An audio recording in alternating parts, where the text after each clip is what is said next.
Okay, we're going to call the meeting to order at 7:02 p.m. And Elizabeth, would you like to do the salute? To the flag of the United States of America and to the republic for which it stands, one nation, under God, indivisible, with liberty and justice for all. And Suzanne, can you take roll call?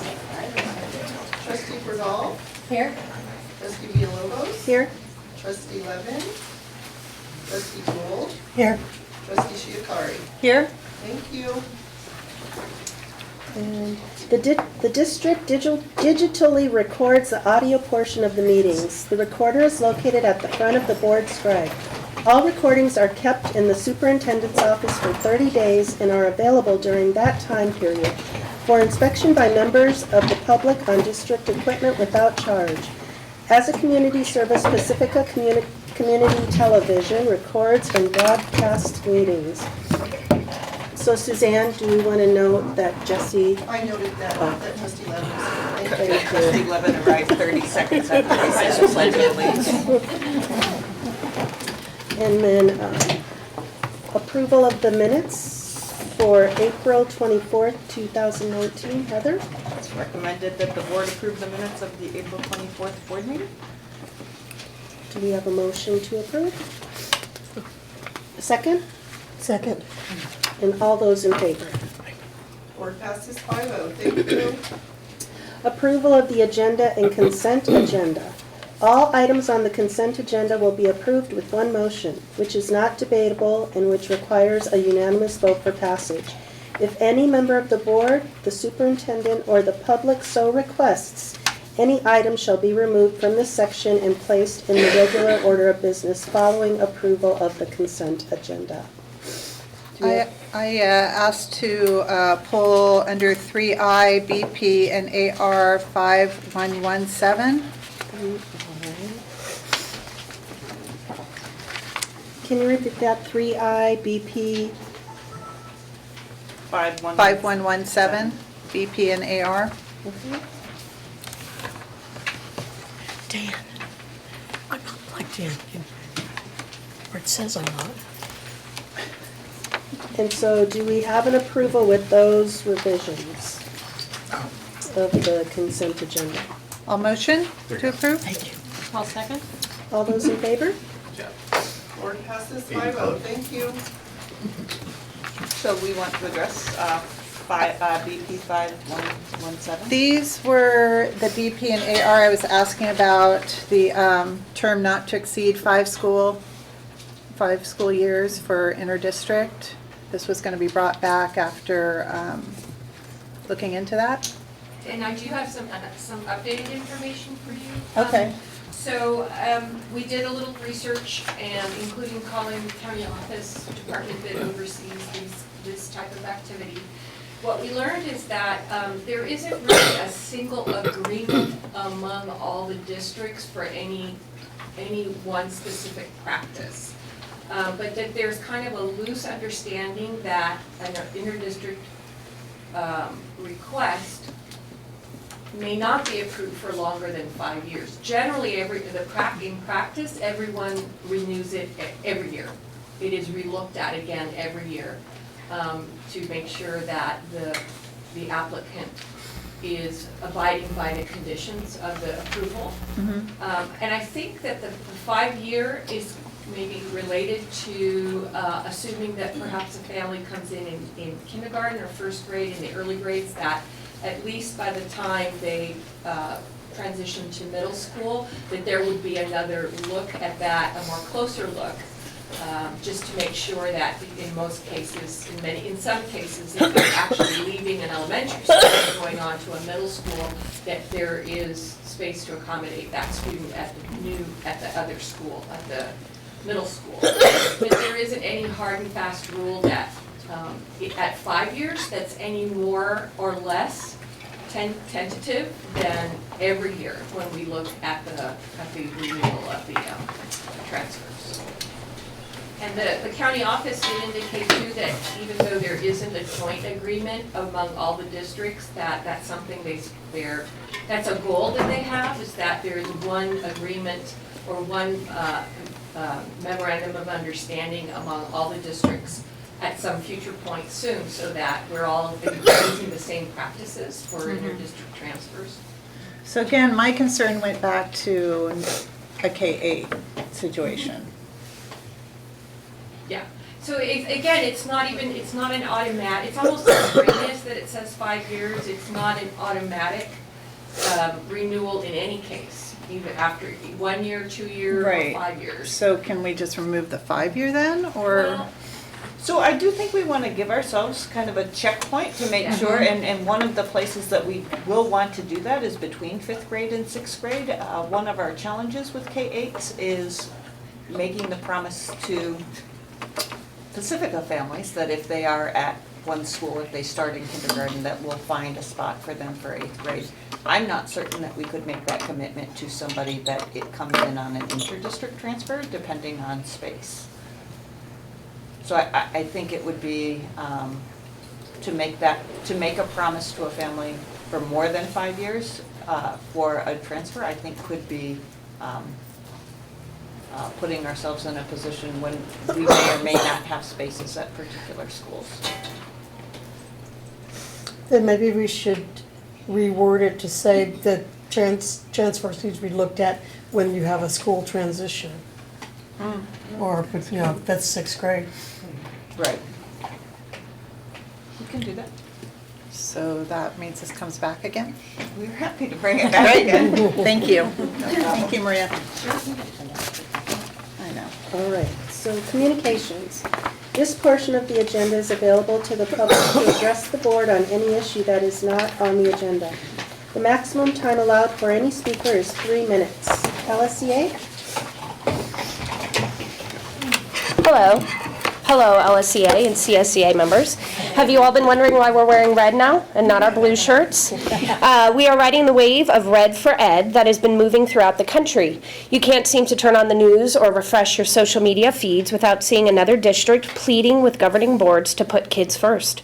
On April 24th, our bargaining team met with the district team and no offer was made. Negotiations had been on hiatus at the district's request, so a plan could be made. When our teams got together on April 24th, LSCA was met by the district and there was no plan, no offer. Even after we had presented the district with countless reasonable scenarios and ideas to save money, the district continued the line of, there is no money. Teachers are wearing red on Wednesdays. The next day, LSCA had a union meeting and we discussed our frustrations and formulated our action plan to let you know, we want this done, we want an offer. Teachers are wearing red on Wednesdays. We chose red as it is a symbol of this Red for Ed movement that is sweeping across the country. We are joining our union brothers and sisters on this wave to hope for a quick and speedy resolution in Pacifica. Teachers are walking in together on Wednesday mornings at our contracted start time, 15 minutes before students arrive. Teachers have turned on an auto reply to their emails noting the contracted working hours. We're showing up and demonstrating to you our unity. Our CSCA colleagues are also showing their support with red shirts too. We are prepared and ready to amplify our actions in the coming weeks. This is not how we want the year to end. We have a lot to do in our classrooms and for these kids. Many hours are ahead of us to prepare for closing activities and lessons for the students. Please don't continue to waste our time making us focus on our efforts here rather than directly for our students. Another negotiating meeting is set for next Wednesday. Let's get an offer. Let's get this done. Thank you.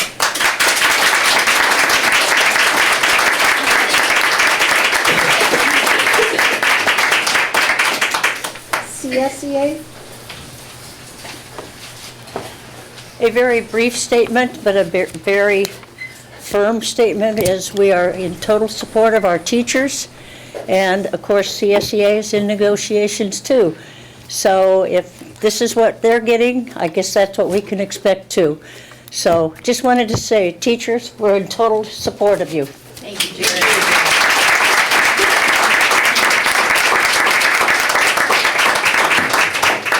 And people wishing to address the board? think these are private citizens that are speaking on, so that would be yellow cards, Jonathan Harris.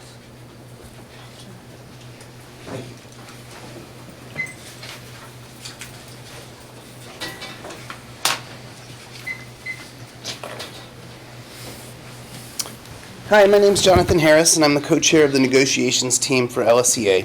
I'm here with a simple message. When we meet at negotiations this coming Wednesday, May 22nd, please come with a fair offer for our teachers. There's some big things we can all agree on. We all work hard in the Pacifica School District. We know that the California schools are underfunded, and the PSD unfortunately falls through too many cracks in school funding. However, there are also many issues that are a matter of perspective, and tonight I'd like to share with you the perspective of many of our unit members. It was difficult to hear in our first negotiations meeting of the year that the district wanted teachers to fund our own raise this year by making cuts from our bargaining agreement. We brainstormed cost-cutting ideas with the district and unfortunately found little common ground. We were asked by the district to delay negotiations until after the May revise, and so many times in the past the district has used delays like this to spend money before settling with its labor partners. We've heard that an administrator has gotten a new truck and that a new system is being paid for to manage the use of district facilities by outside organizations. Our teachers get a little worried when it's fast approaching June and we haven't settled and we see money being spent. We see that administrators in our district are paid more than the average in San Mateo County and the state, about 3 to 4 times what an average teacher makes in Pacifica. We know that our teacher salaries are below the average in the county, and that's hard to swallow. We see that our many funds that we hope to see go to students in the classrooms do not end up being used for those ends effectively. We're frustrated that we've brought this up for years without change. Unduplicated funds should serve the most needy of our students directly, yet they're used to still pay for our specialists who do many administrative tasks and are not directly supporting those students in our classrooms. It's hard to see the district pay for counselors who do administrative tasks much more than work directly with students. Our Spanish language program serves only 2 schools, and it does more for English speakers than it does for most of our English language learners. I live in a bilingual household, and I used to be a bilingual teacher. I strongly value language being taught in the schools, but not when it takes away from the more intense needs of English language learners and those who need explicit and direct support. Now we see PEF pay for a new specialist position, and we worry that this position will serve administration rather than our students in classrooms. Our specialists are hardworking, talented people. They're members of our union, but we need them in the classrooms. We need their support with students. It's concerning to us that the district wants to spend money on a lead psychologist now, and that that will support administrative functions, especially when the money is being promised before settling with the district's labor partners. And I appreciate the support of CSEA. Thank you. In addition to this, we get worried when we participate in meetings for our LCAP and we feel that our voices are not heard.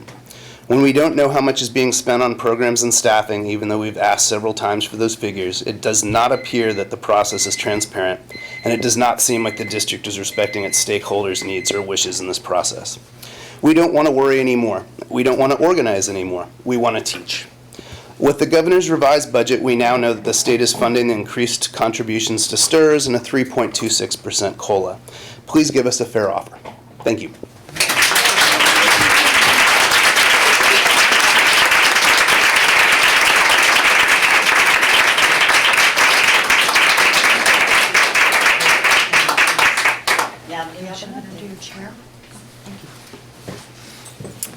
Hi, my name's Natalie, and I am the RSP teacher at Ocean Shore. I am also the vice president of LSEA.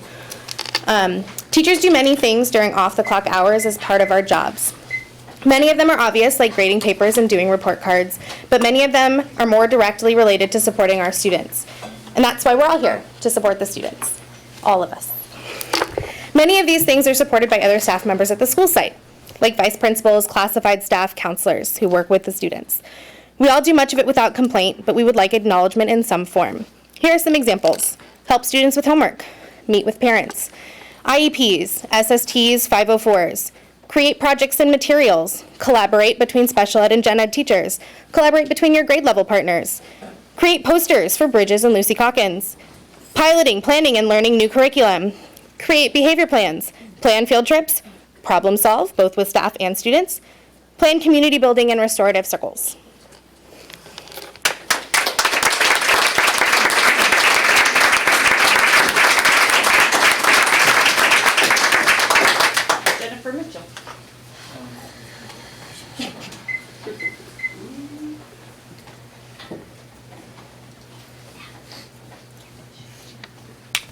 Hi, I'm Jennifer Mitchell, kindergarten teacher at Ocean Shore. I will be uncharacteristically brief tonight.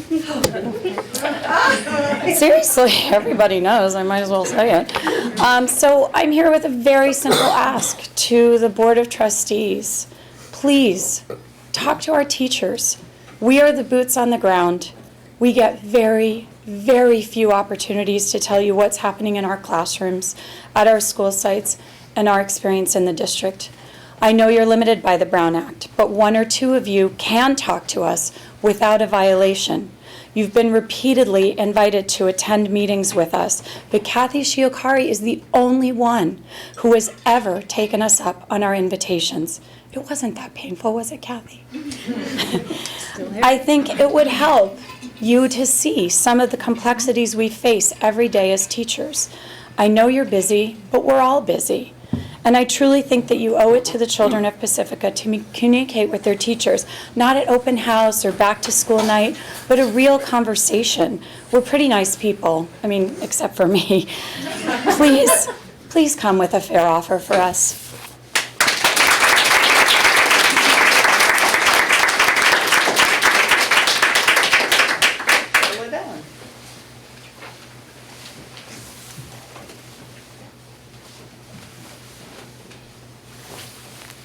Hi, I'm Charlotte Allen, a parent at Valamar School.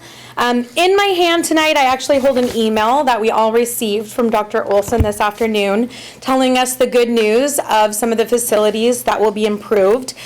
And why do we have this money to make these dire improvements? Because parents like Janelle Jones stepped up and led efforts to campaign and raise these funds. So thank you. Bottom line is, each and every time programs have been cut and staffing minimized, the individual PTOs willingly step up to maintain what we can at each school site. This means supporting teachers and staff more than ever before, and in many cases picking up payroll responsibilities when the district couldn't. Many of our teachers step up unpaid in order to make ends meet at our schools by joining the PTOs, volunteering both time and money at fundraisers, and working hours unpaid to better serve students' needs. In the past, he is speaking to us. In the past, they have accepted furlough days, pay cuts, and absence of prep periods, and did so in most cases with a smile on their face, never allowing parents or students to know the difference. I ask you now to back both parent and student desires to keep qualified and highly effective teachers in our Pacifica schools. I ask you this with a promise to you. I promise, as a PTO board member for 8 years now, a mother, a community volunteer, a homeowner, and a taxpayer, I will always raise funds to keep us a desirable district. I will continue to work tirelessly to pass measures and bonds that will benefit our schools, our public schools. I will continue to play the role of librarian, school nurse, hall monitor, reading aide, and counselor when these roles can't be filled by qualified paid full-time basis staff. In return, I ask that you please honor the foundation to keep our Pacifica teachers, their students, and families in Pacifica, and know that if a fair offer cannot be made, parents have and will agree to do our part to show our support of teachers in our community. This expression will undoubtedly cause burden to the district, but if we don't support our teachers, and if the district cannot reach a beneficial compromise, and we lose these teachers, I'll tell you now, people like me that give and give and give will take our money and our time elsewhere. We'll no longer make up for what the district lacks. If teachers can't stick around, we have no reason to stick around either. I support our teachers.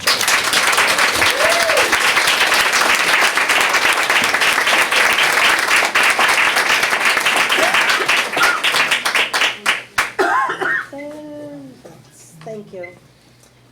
Correspondence? I actually do have a couple of pieces of correspondence. So one was the letter from the second interim financial report from Denise Porterfield that I gave each of a copy for you, outlining our second interim.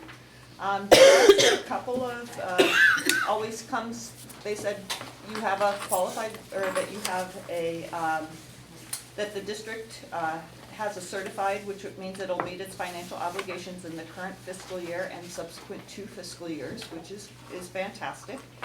Just a couple reminders in terms of making sure that we remain fiscally solvent and that we carefully review and monitor disbursements and cash balances. And then one more piece around because we are in collective bargaining and making sure that any settlement that we agree to, that we have played out in a multi-year, and making sure that we meet the reserves in the multi-year scenarios that go along with that. So there's a copy. This is an official letter from Denise Porterfield, and we can post that on our website around correspondence.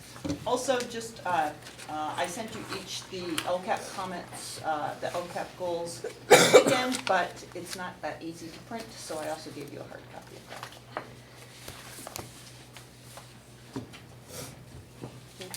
And that's it. That is it for now. I have a few communications too. One thing that I forgot to mention last regular board meeting was Sunset Ridge's let's see if I can say this, Barb Leonardo's class sent thank you letters for the Readathon Day, and it was really heartwarming. Another is I've been trying to accommodate ex-board member Joan Wiedemann. So I put a few dates out in June to talk about equity. Also, San Bruno board member Jennifer Blanco reached out to me also to talk about diversity in her district. We're still working on that one. And then also received an LSEA email from the president regarding the LCAP markups. And so we all have those now. And that's it. Anybody else? Board Superintendent Communications? I'll start. Okay, so since the last meeting, there was a workforce housing meeting with the new committee, and we're still trying to figure out the financing on that. HART had its annual celebration / fundraiser with all the different organizations together, and that was very well attended. We had the IBL Ocean Shore and Cabrillo and Belmar concerts that they've gotten so big that they've had to split them on different nights and different times. They have shifts of parents in and out, so it's really great to see that many students with the band and that many parents there. And we had the LCAP work study, the LMEC open house, which was, it's always great to see the work they do and their classrooms and everything. And then the Kent Awards, where Sunset Ridge won the Kent Award this year for their science lab. So that was a very nice evening also.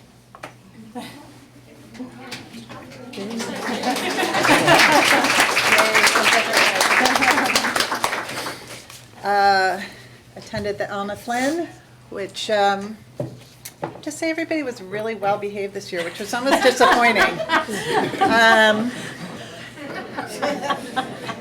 Maybe next year. Attended the work study. I did want to take a moment to thank you, Will, for your composure, because you were sort of on the hot seat during part of it.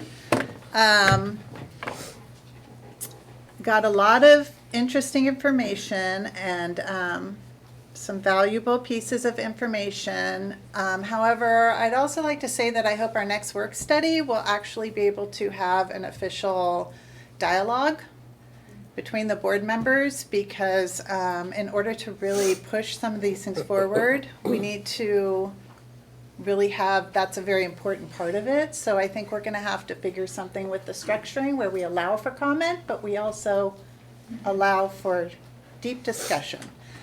I also attended the Lindomar Education Center open house, had a wonderful conversation with Bernie, the speech language therapist.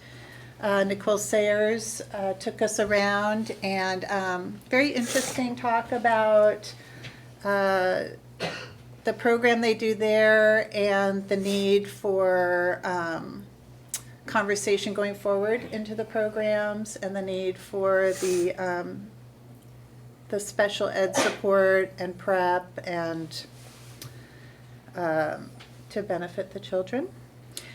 And then last night, I was actually here with Maria. We had our final CPAC meeting of the year, How to Read Your Child's IEP, from the San Mateo County SELPA coordinator, Karen Breslow, which was very interesting. We had a few parents, and I understand there's things in the works for next year to hopefully bring more of our special ed parents in, because this is really valuable information that I think will help them to feel more at ease and understand the process that their special ed kids are going through.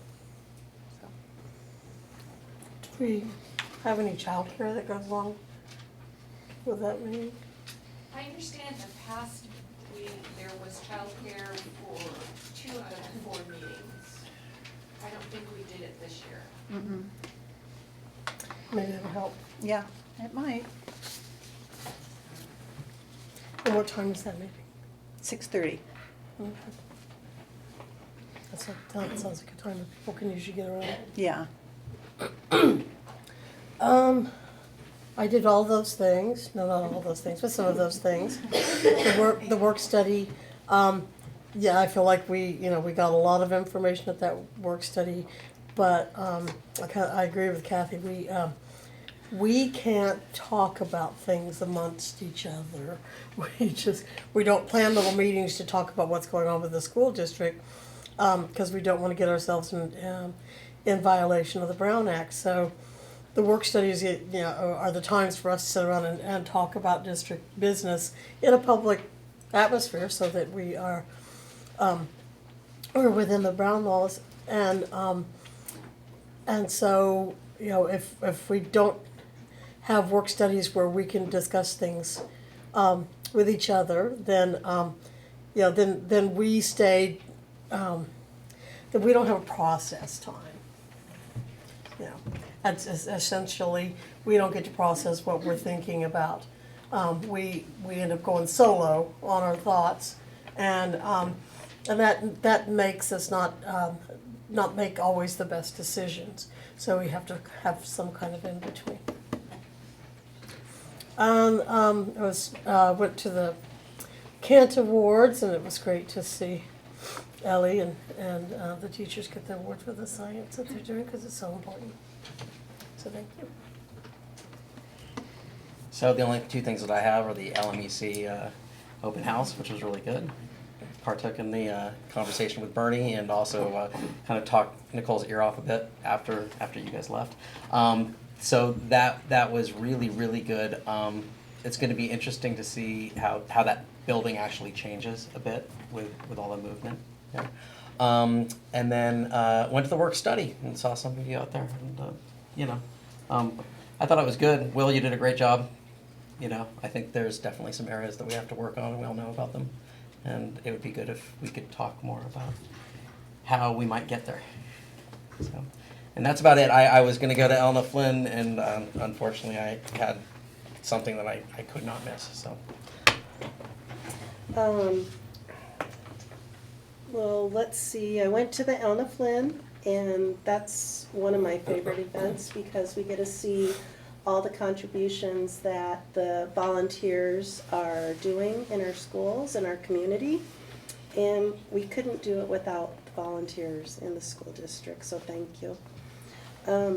Also, when I was at the board work study too, and I kind of had some reflection on it, and I felt incomplete. I felt like we didn't accomplish as much as we should have, because work studies are supposed to be designed where the board communicates, not so much the audience.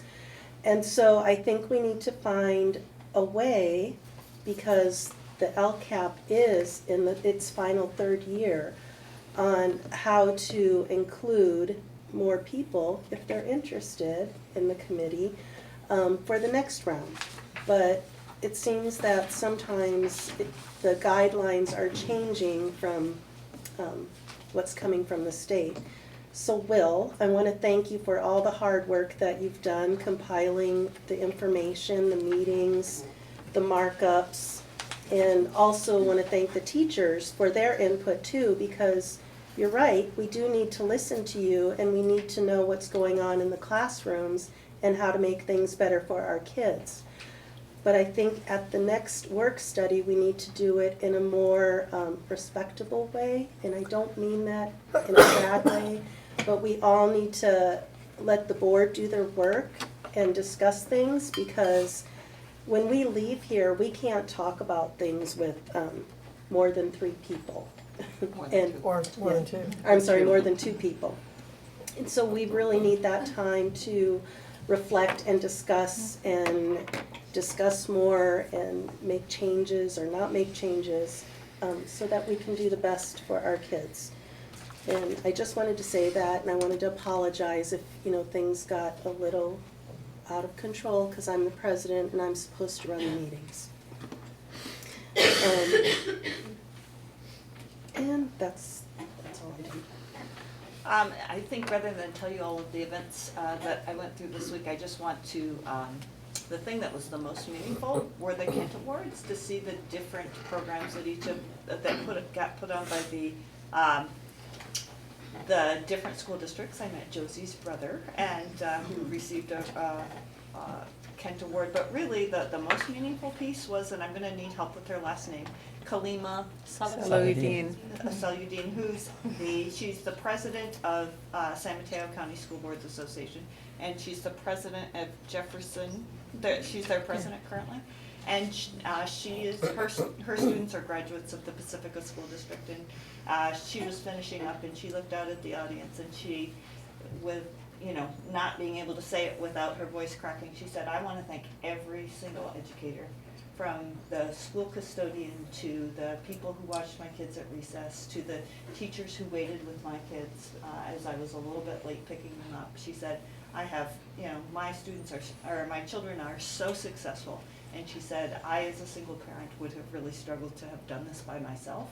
And that acknowledgement around how she got as far as she did based on the community was just really overwhelming and meaningful. And she really meant it from the very bottom of her heart. All right, so moving on. Presentations, resolutions of appreciation for retiring teachers and classified staff. Maria. Yes, well, this is a special time of the year that comes around in every school district as we take a moment for a bittersweet goodbye and thank you for our staff and our colleagues who are leaving us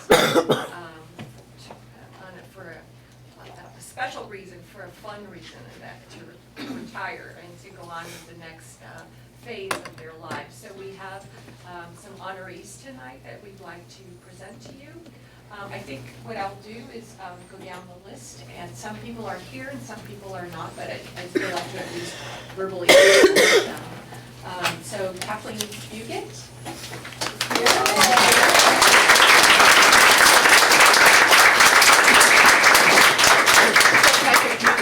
Can you and Kathleen go to the podium?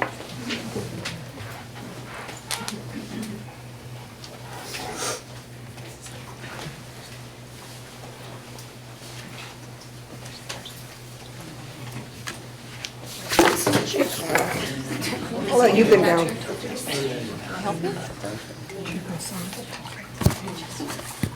We'll need a new one now.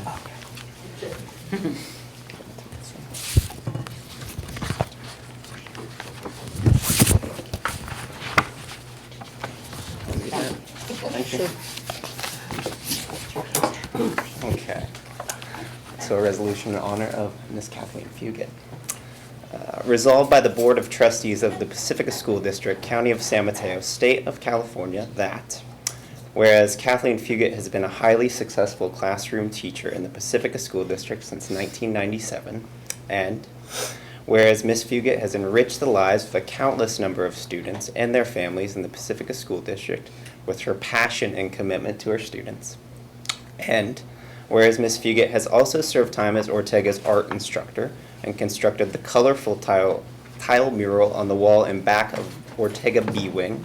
Her beautiful Martin Luther King Jr. mural still adorns the portable building at Odstad School. and she introduced many forms of art to her students, including textiles and clay. And whereas Ms. Fugit has provided excellent support to her administrator, teachers, staff, and students, demonstrating incredible patience, caring, and pride in her work and school. Ms. Fugit was truly loved and respected by all at Ortega School. And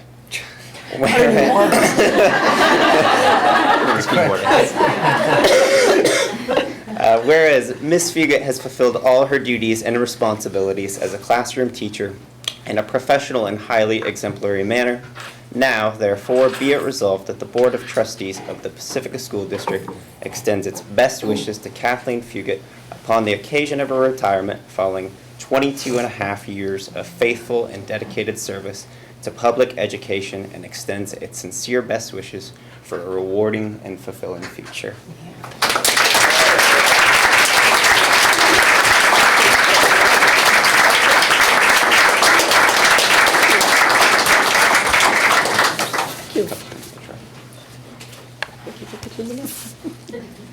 Thank you. Thank you. And I was gonna say, you'll be back.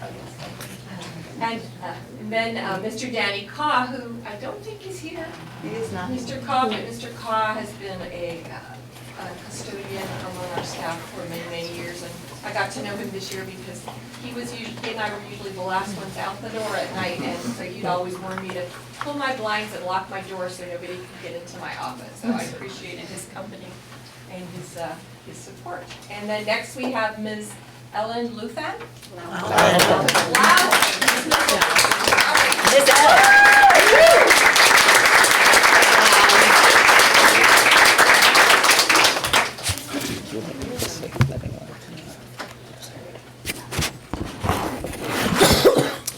right.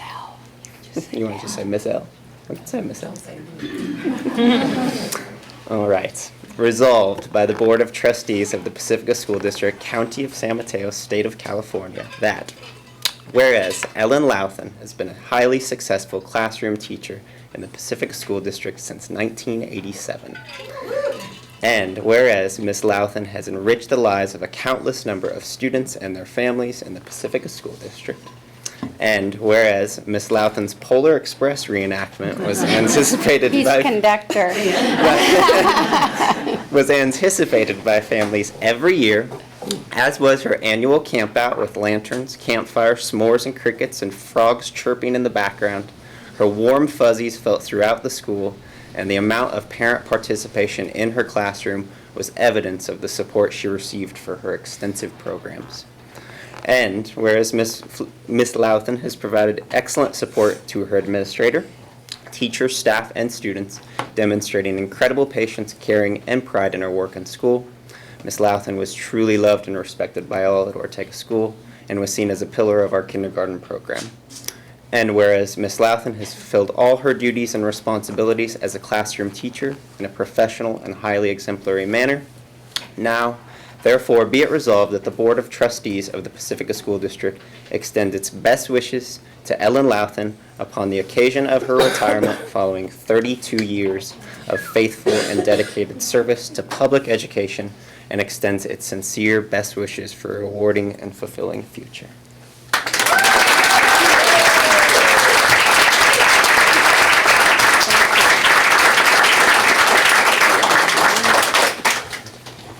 Thank you so much. Ms. Lawson? Wait, can you wait for a moment? Ms. Louthan? Could you, I have something to read for you. If you could go back.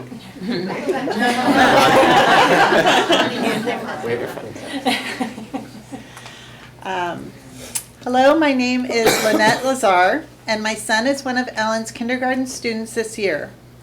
Ellen is an amazing, inclusive educator who is fully dedicated to supporting our children in their journeys to becoming kind and thoughtful individuals. She creates a warm, welcoming environment for everyone in her classroom and has an extraordinary skill for sparking a love of learning and inquiry in her students.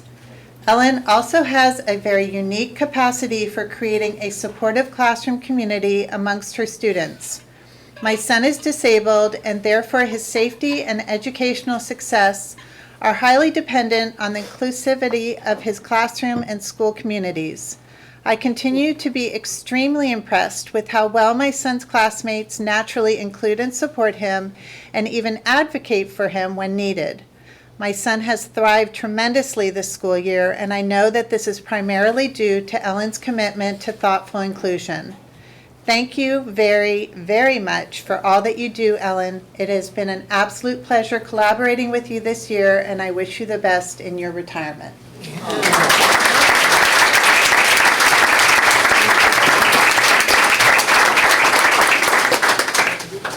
Next, we have Jean McCarron.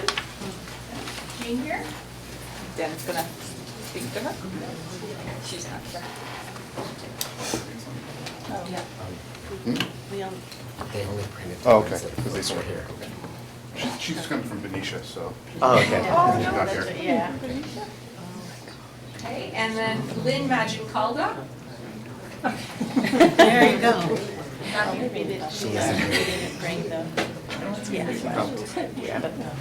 Oh, you didn't bring it? Only the way we do have it, but it's not here. Claudette Okay. Narlock.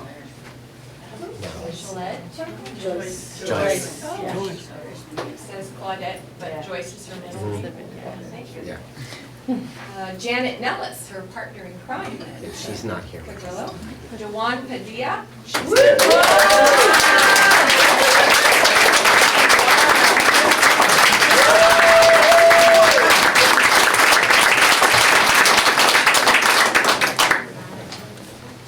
Hi. Hi, it's my honor and privilege to read this resolution to you. Nice to meet Tom. I'll try. I'll do the best I can.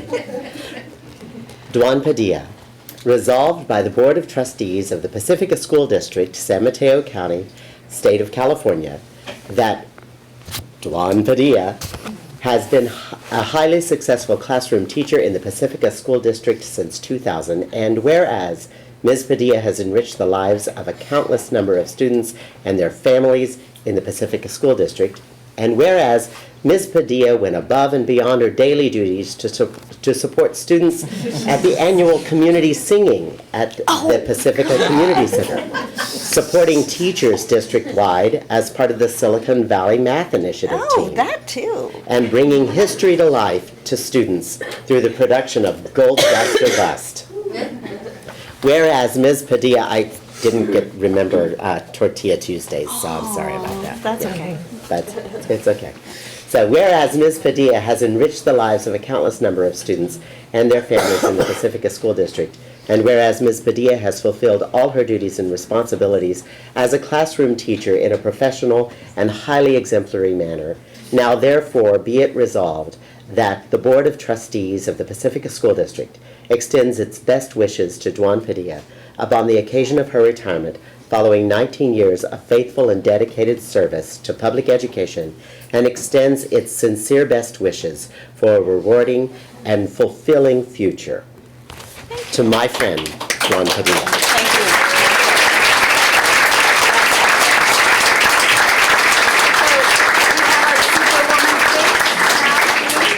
Thanks, Tom. Thank you. Thanks, board. Okay, last but not least is Meredith Moy Scott.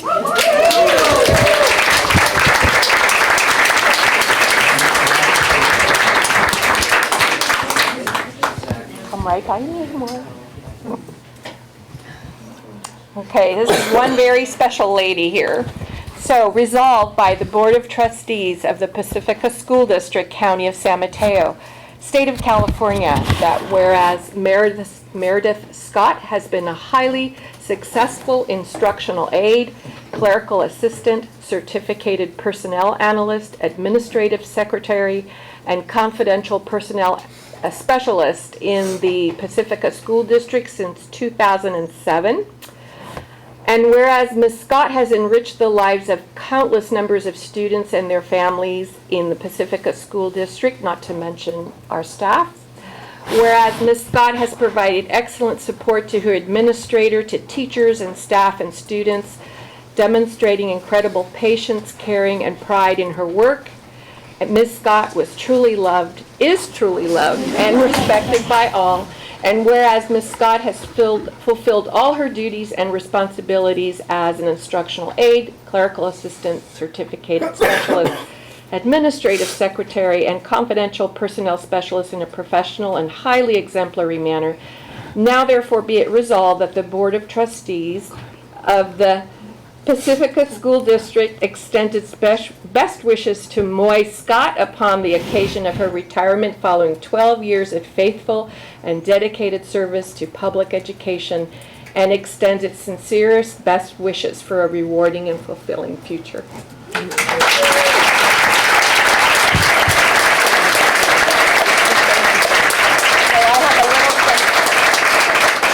Something extra to add about Moy, because Moy touches the lives of every employee in the district at least once, right? Cross paths with everyone. So her presence is felt far and wide.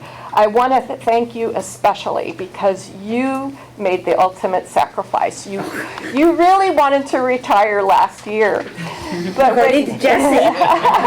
when you knew a new director was coming, you postponed it for 1 year so that you could support your new director, and I am forever grateful to you for that. I will never forget that. Thank you very much. Thank you.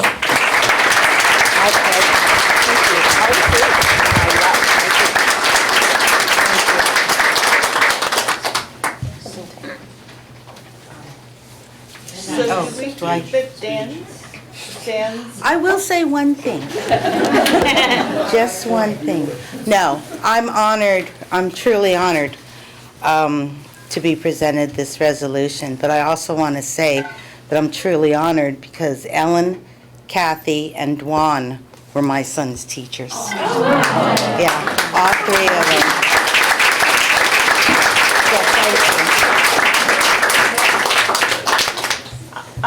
Was Dan waiting for someone else?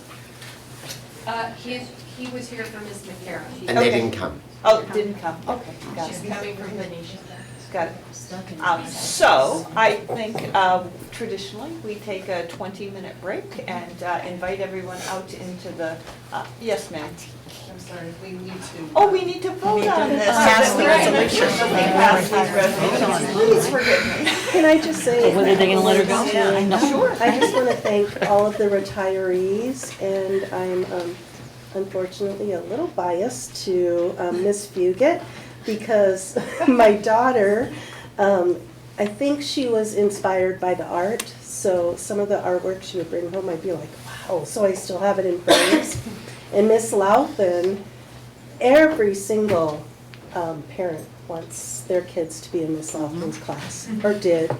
And then also, when I was on the PTO, when Sandy Hook happened, remember we made the warm fuzzies for the Sandy Hook kids, and that was really special. And so I just wanted to thank all of you guys too. So, now we have to pass the resolution, so do we have a motion? I'll move. Second? All those in favor? Board passes 5-0, thank you. Thank you.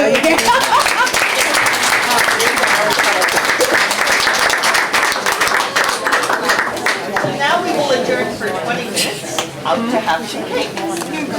Yeah.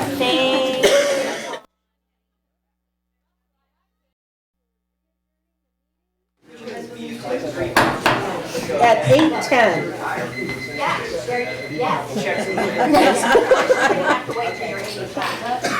Your 3 minutes is up. And now we're on to district business, district goals. The district values the goals provided in our local control accountability plan. Huh?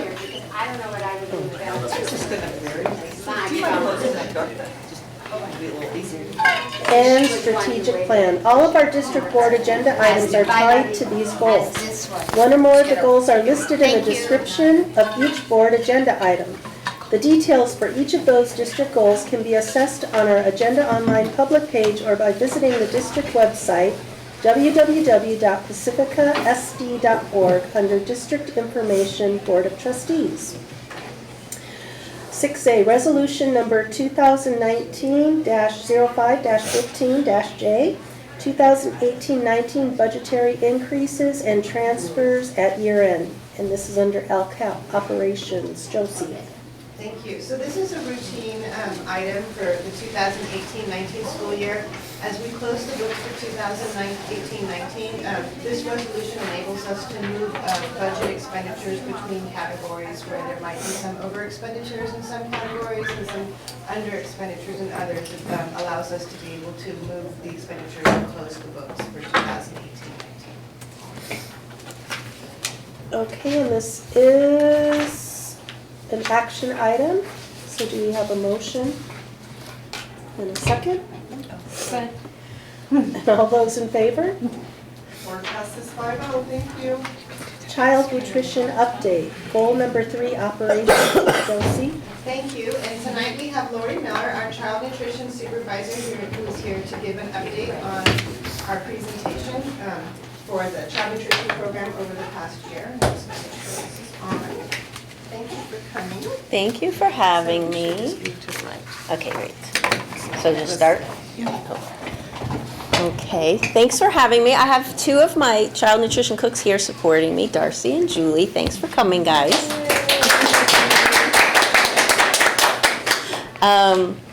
So the update is just going to be the current year accomplishments, a meals update, and then planning for 2019-2020.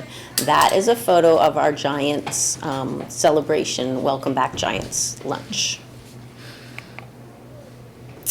Current year accomplishments are going to be talking about nutrition newsletter, the SODEXO contract, SERVSAFE training, professional development, special theme days, food share baskets, and menu changes. This is an example of a nutrition newsletter that I started doing this year. It goes out 3 times a year, every trimester. I send it out to the principals, and they put it in their letters to the parents, and it also goes up on the website. It usually has something about nutrition food-wise. It usually has something about physical activity, and it usually has a plug for the cafeteria. We are going to be going with a SODEXO contract. With them, we pay $4,000 a month for 10 months. So it's a total of $40,000. We receive about $33,000 back in volume allowance discounts. So our net cost for using them for the year is $7,000. They do a lot of things for us for the $7,000. It really is a good deal, a good bargain.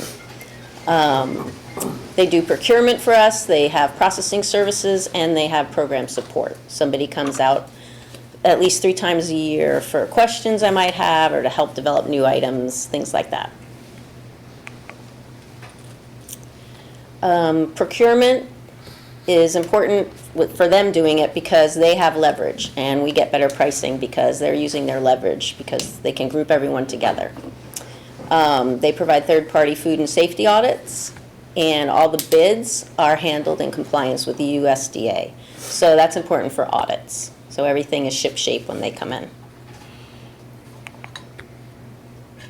The processing services are that they provide one single invoice at the end of the month. So we're not getting pinged every couple weeks, and it's easier for the business department. There's order guides that I use that are helpful for me for ordering, and as well as an inventory module. And then they also provide NutriKids software. We are going to be switching to Primero Edge software, and that's used for menu planning. So the Primero Edge is going to be more useful because I can generate different kinds of reports, such as if somebody has an allergy to a certain item, it'll have all the items in there, and I can just pull up a report and know which items the child can't have. Carb counts, any kind of carb counting for a diabetic, that's handy for that. And all kinds of nutrient reports. It'll have all the spec sheets and the nutrient info in one place for our audit. It'll have a recipe book, and they'll be going completely digital. Guys, don't look at that. They're going to be getting trained on that. It's probably going to flip over the summer. It'll probably be one of the things I'll be doing over the summer. It'll be real-time results. We'll have significant paper savings, and there's environmental benefits.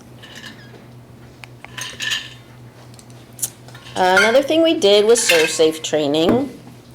September, I was certified as an instructor and an exam proctor. So then I provided the training to 10 of our workers in October. 9 of 10 are passed. The 10th one is going to retake it this summer. So the SERVSAFE training is pretty intense. It is about a 6 to 7 hour instruction on keeping food safe.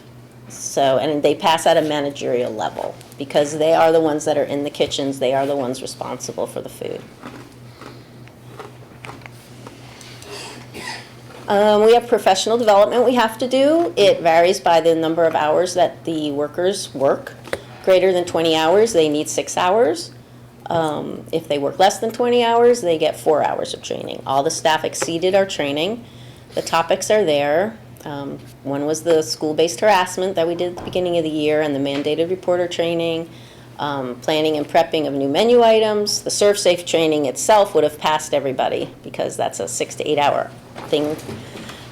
We went over food sharing policy and closing of kitchen procedures. These are all our special theme days that we did this year, which the staff was very helpful with. We did a welcome back bash, football tailgate, Oktoberfest, no beer, Thanksgiving, a winter warm-up, wake up and smell the waffles, Chinese New Year, care for your heart bar, not a winner. I tried. It was a winner. Well, It wasn't a winner. yeah. National Ravioli Day, the Giants opening day, grilled cheese day, almost Cinco de Mayo. We had to do it on. Today was National Chocolate Chip Day, so everybody got a small chocolate chip cookie with their meal. Yes. Small, low fat, low salt, low sugar. This is a picture of one of our Welcome Back Bash variety carts. So we had corn on the cob, and we had watermelon, and baked beans, and pasta salad. We also did a Halloween celebration. We did Guess the Weight of the Pumpkin.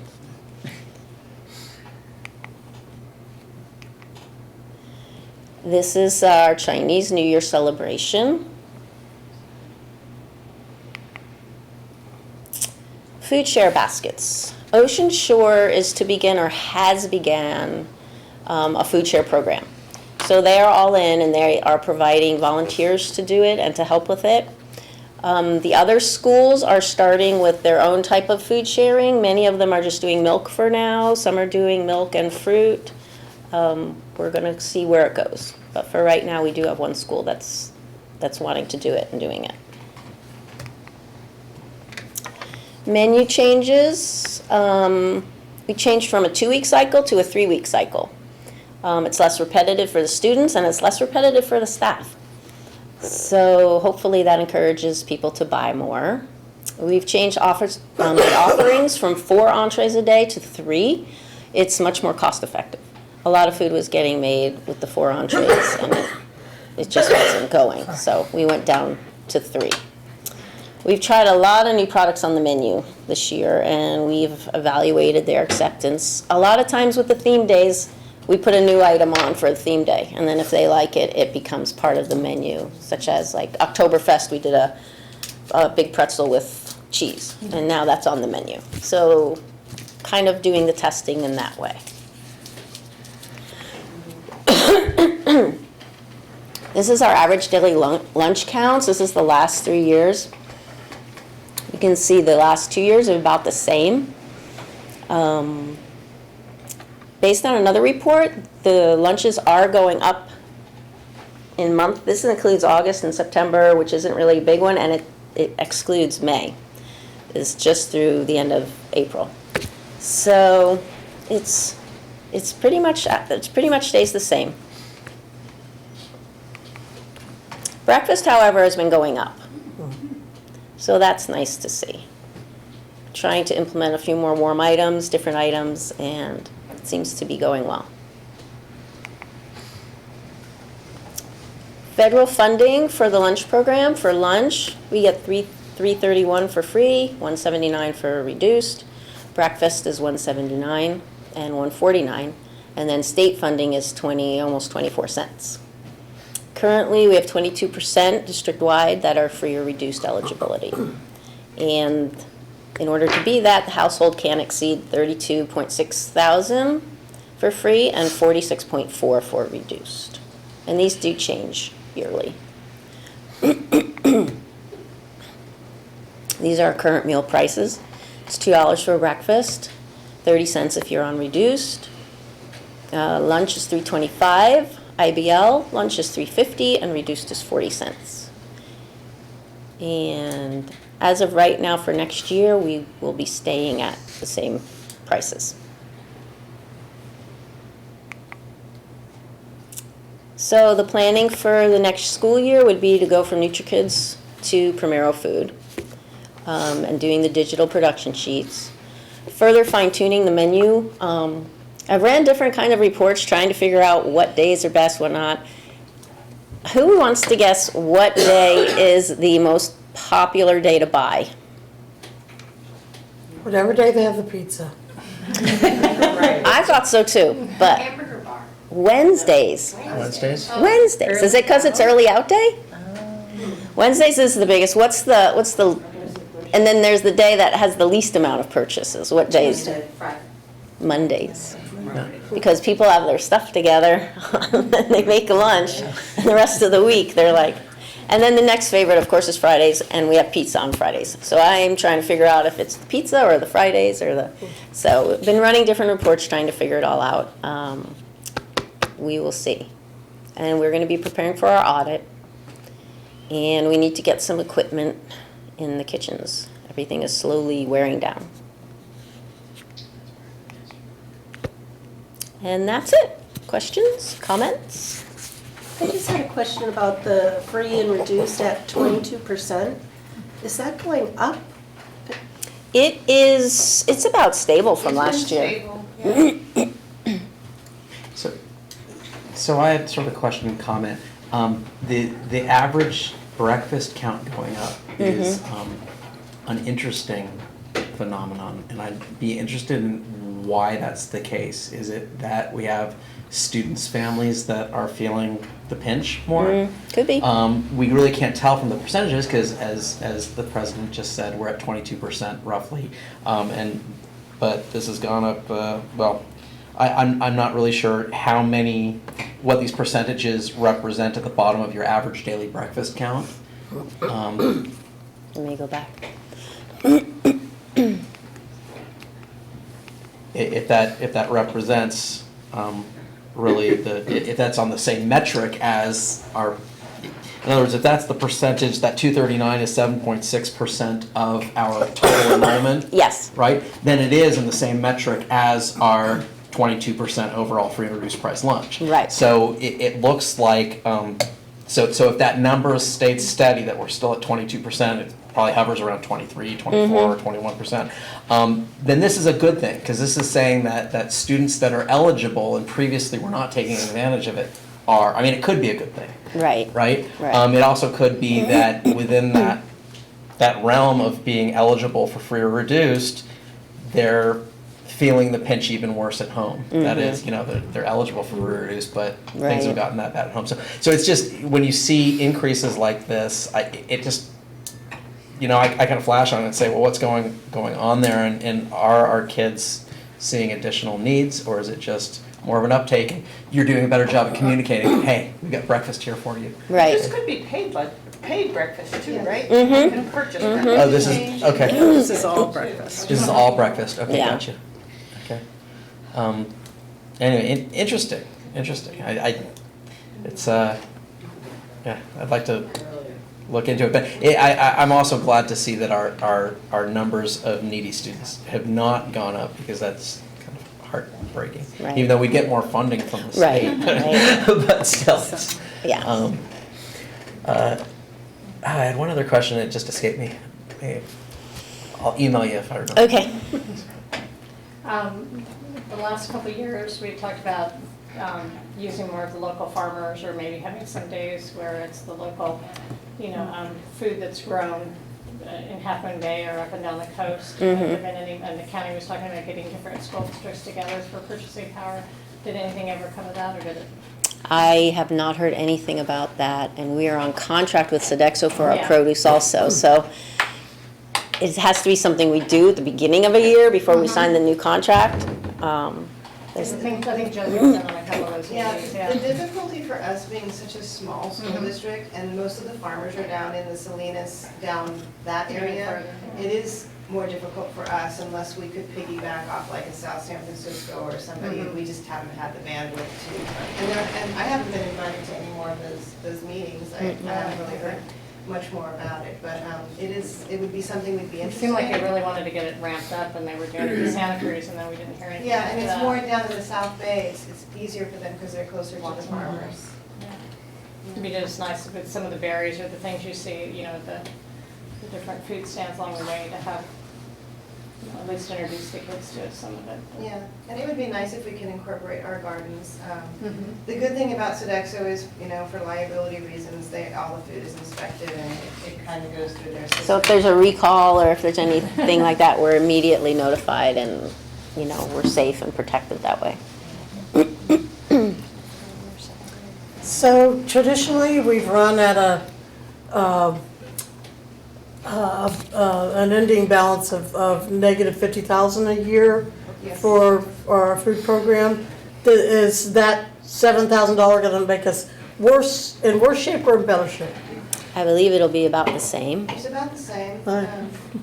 You know, she's been able to increase the sales a little bit, but our labor costs and our, you know, our overall labor with retirement and everything, benefits has gone up every year. So we have to keep raising the sales and increasing in order to make up for that. Okay. So I did remember, it's exciting you got this new, I forget what it was called, Pro Edge or something like that. Oh, Primero Edge, yes. Yeah. So for our wonderful staff who are going to have to be trained on it, are they going to get adequate time to do that? Is that going to come out of their regular professional development, or is there some extra time that they're going to get? They'll probably do that their first day back. Okay. They will get at least a half day for training, and we will probably use that for training them on the Primero. Okay, part of their professional development. Okay, great. I want to make sure you guys aren't like, you know, cooking with one hand, you know, trying to, it's just not fair.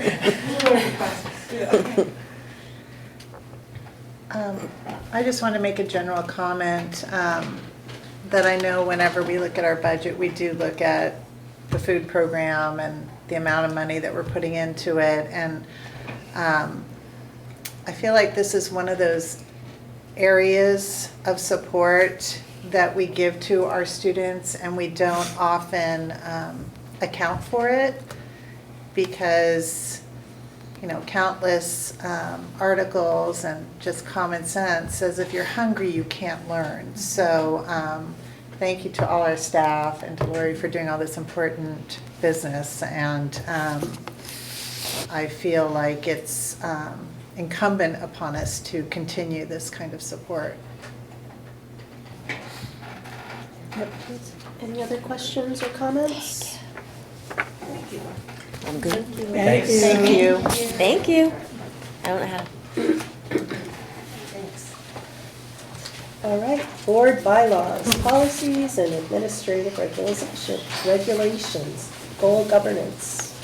Okay, this is mine. Just a couple of questions or answers to everyone is that, so with the charter school oversight, there's a comment in there around that we could possibly be oversight of a K-12 charter school. So reference to K-12 was left in that particular one. And then there's a couple other tricky things. So uniform complaint procedures we've seen as we've studied the uniform complaint procedure this year in depth how important that is. And there are just a couple of things that I made a mistake on one of them, and then the other I think that we're going to leave it in. But one was a reference on, so we're uniform complaint procedure, board policy 1312.3. I made you each a copy, and we'll put this in the board agenda next time. So it is around number 9. So this one's a little tricky, and I felt like it was one of those multiple choice tests where you're checking for comprehension. So it refers to a student who transfers into the district after the second year of high school, so that's not us. But then there were a couple of student categories that we do have. Former juvenile court school students currently enrolled in the district, children of a military family, and that wasn't just specifically around the high school years. And so just reading between the lines, I left that one in because we do have students that return to us from juvenile court schools, or that might be. But what we don't have is, if you go over onto the backside, is really truly graduation requirements. So kind of differentiating between graduation and promotion. So I believe ultimately my comprehension of this, if we're taking this multiple choice test together, is that we strike it. That was a very, I spent a good half an hour thinking about that one, but because we don't have high school graduation requirements, I feel like that one does not apply to us, and so I'm striking that. But did you not think that, I agree with you, but did you not think that all of this is just applied? I mean, there's a clear and in between second year of high school, it says and these other things. So it's an and condition, it's not an or. Right. So if you go to or migrant student as defined. No, but I think that's superseded by the first and. So it's a second year high school student and is one of these things. Got it. I did not see Right. that. Okay. So I think you're right, but it was just that first and. I did not Does get that make that sense? first and. Correct. Okay. It's that Boolean logic that's. Thank you. And then the very obvious one is number 11, which is we don't have grades 9 to 11. That was the one that I missed. So, but otherwise, this is just the more up-to-date uniform complaint procedure. And so let me see if there are any other ones that stand out as well. None of the others stand out to me in terms of, nor did I take any questions. Do you have any questions or comments about the rest of the manual maintenance? The uniform complaint procedure is an important one. So this would go back for second in consent, if that would be okay with you, and then we will post that on our website.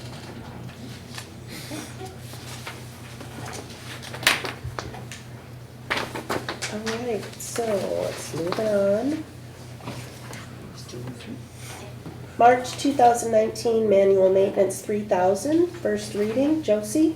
Okay, these had a first reading in the last board meeting, and there were no questions or comments, but we did hold them back so that staff could compare these policies with the other policies that Maria had also brought to first reading. And we were able to go back and do that and review the policies side by side, and we didn't find any discrepancies in the policies.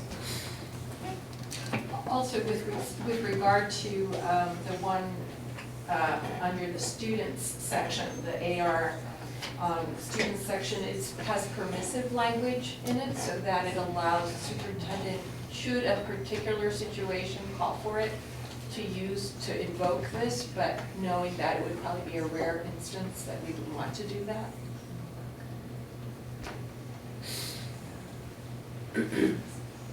Any questions? So March 2019 Manual Maintenance 5000, Maria? What I just said. Oh, yeah, that's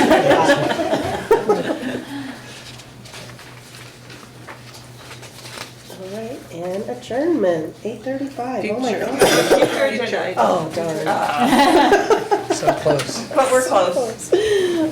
Future agenda items, Heather. So one item that came to my attention today that we will need to do on the 29th of May is just a very brief presentation to you from Hilda Carlin around our early learning grant that we get from Silicon Valley Community Foundation. Just an update on the work that we do. We're doing some good work with our preschools and preschools, kindergarten in terms of professional development, and kickoff to kindergarten is moving closer to the start of school this year. We're going to have 4 classrooms. So she'll just give a very brief presentation on Wednesday, the 29th.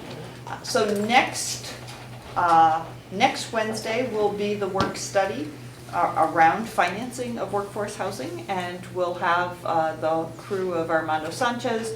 Makiko Seto has another obligation somewhere else in the Bay Area and is worried that traffic will get in her way from the 6 o'clock start time. Catherine Perkins will be available to us to be a part of that. John Niblin is planning on coming, and we're going to talk about financing for the most part. I think that will be a 2-hour presentation. We had a nice discussion with LSEA about the board work study yesterday, and talked about how we could leave some room for board time and maybe perhaps take questions or have some kind of system to collect questions and comments, but make sure that the bulk of time, and I said for the financing of workforce housing, that's really important that the board have a chance to discuss that. And then we're right back here at a regular board meeting on the 29th, which is the public hearing. For that meeting, Laverne's child is graduating from high school, so she will not be present. And so Vice President Levin will fill in for that one. And then we're back here on June 5th. On June 12th, we hope to have the proposal from Bridge Housing, and that would be a 6 o'clock start time. And then on the 19th, we will review the candidates and have the opportunity to interview any finalists. So in terms of how that's going to work, right now we ran an ad in the Pacifica Tribune around the candidate, and Andrea's front page article also helped generate some interest. We've got the ad, and then I sent a update to staff and to parents indicating that there was an opening. And so now I'm going to rely on our trustee audience and communicator to help us communicate with the wider audience around some of the social media sites. And but I think we're going to have some interest in that. And one other candidate who applied before Trustee Gould resigned, I reached out to her today and let her know that we're now official on that one. So are there any other agenda items you'd like to cram into this already busy year? I'd just like to make a comment that I don't think the communication that I saw about the trustee appointment, you didn't really indicate, and you sent out to staff, you didn't really indicate you couldn't be an employee or married to an employee, or, you know, so I don't know, it's kind of nice to make that clear distinction to people. Yeah. Okay, you're right, I did not. In the application packet, there were 4 bylaws that I sent, kind of around how you act as together and you don't get to speak individually, but you're right, I did not address that in terms of the rules and the restrictions. We've gotten caught with that a few times, looking for a trustee and then realizing, oh, they're working for a district now, we can't have them. Right. I was working on the questionnaire for the interview, and that was one that I centered around the conflict of interest. Yeah, but I mean, like, people shouldn't even be filling out the questionnaire if they're an employee. Right, Yeah. we're gonna need to make sure that there's no Yeah. conflicts. Before they get to that point. Right, Yeah. exactly, good point. We can do that screening as we. And I think it's working because I already got an email. And Laverne, what is it that you guys do? You think I can do it? I think that's actually going to be, is kind of key to that, is what I said to the woman who sent the letter before, is what questions can we ask, and would you like me to connect you to one of the trustees? Because I think that's really the key information that they need. They do need to spend a little bit of time with the superintendent, but the really understanding all of the responsibility and the time that goes into it, I think, is going to be an important piece. So, any other questions, comments? No? Okay, any other agenda? No. No other agenda. Okay, items. so we're adjourning at 8:40.